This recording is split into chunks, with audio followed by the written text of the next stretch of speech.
The fifth season of Netflix hit drama series The Crown charts the personal and private lives of Queen Elizabeth II and members of her close family throughout the early 1990s.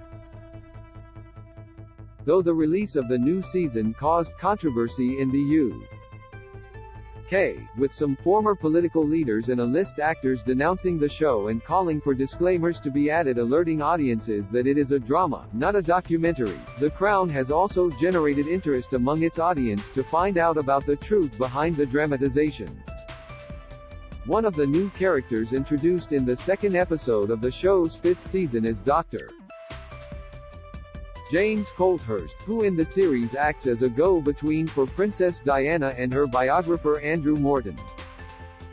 But who is the real James Colthurst and what role did he play in the publication of one of the biggest-selling biographies of all time? Who is Dr. James Colthurst? James Colthurst is a British medical doctor known for his long-term friendship with Princess Diana. The pair met when Diana was 17 years old while on a skiing vacation in France. Colthurst, an ex-student of Eton College, was connected with a number of Diana's friends, with both moving in the same aristocratic circles. On that skiing vacation, Diana had twisted her ankle and Colthurst was given the task of examining it as he was a medical student. And so began the friendship she and I maintained for the rest of her short, eventful life, he wrote in a 2021 article for the Daily Telegraph, the year she would have turned 60. Colthurst graduated, becoming a doctor and eventually working at St. Thomas Hospital in London, one of the facilities Diana would visit often both publicly and privately. What role did Colthurst play in the publication of Diana, her true story? Colthurst knew Diana before she married Prince Charles in 1981 and the pair maintained a close friendship throughout her troubled royal relationship. It was in the early 1990s that Colthurst met the royal journalist Andrew Morton, a connection that is dramatized in The Crown. Colthurst is played by actor Oliver Chris and Morton by Andrew Steele. In the 25th anniversary edition of Diana, Her True Story, the biography that Colthurst, Morton and Diana would collaborate on, the author writes of his relationship with the princess friend. I first met Dr. James Colthurst in October 1986 on a routine royal visit when he escorted Diana after she opened a new CT scanner in his X-ray department at St. Thomas Hospital in central London, he recalled. After briefly speaking, Morton said he thought Colthurst could become a useful contact. After a number of squash games and lunches at a nearby Italian restaurant, the doctor and Morton formed a friendship, with Diana being told about her friend's new journalist connection. At some point she asked Colthurst, "Does Andrew want an interview?" Morton wrote, and the group made a plan to help this happen. Morton could not be seen at Kensington Palace as a member of the press, so it was agreed that Colthurst would interview the princess and take tapes of her answers back to Morton.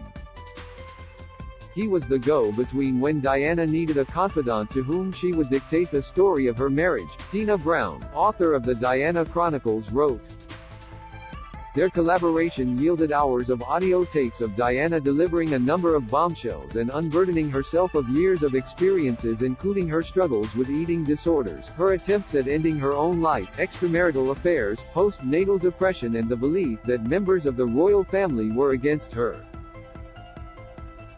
After delivering the audio tapes to Morton, Colthurst continued to help both the author and the princess by delivering manuscripts and also helping with research. In The Crown, a scene shows Colthurst being knocked off his bike by a suspicious-looking van as pressure mounts over the upcoming publication of the book. Though this did not happen, the doctor has spoken of Diana's fears that her friend would be endangered by helping her. I helped her by hand-delivering interview tapes, he wrote in the Daily Telegraph. She was worried I might be deliberately knocked off my bike and killed. She voiced this fear several times to me.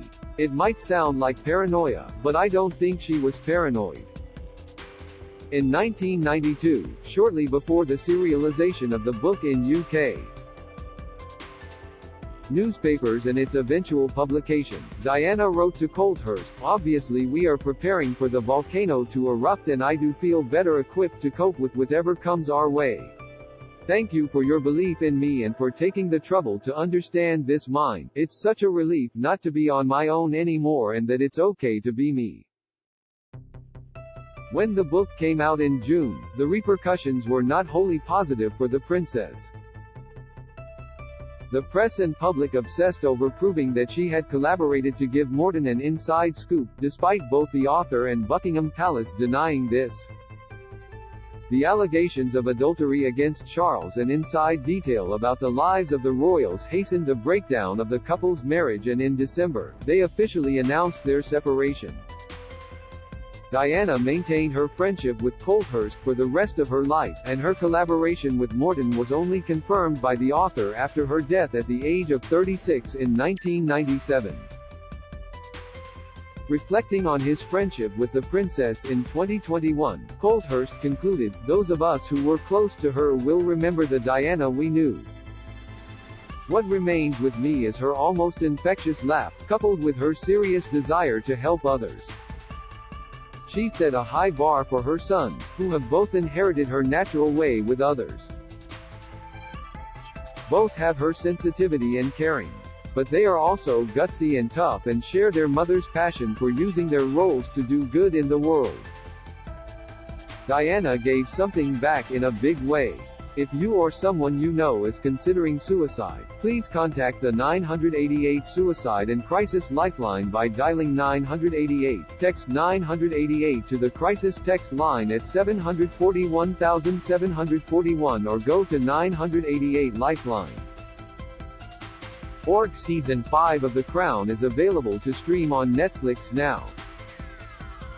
Do you have a question about King Charles III, William and Kate, Meghan and Harry or their family that you would like our experienced royal correspondents to answer? Email royals@newsweek.com. We'd love to hear from you.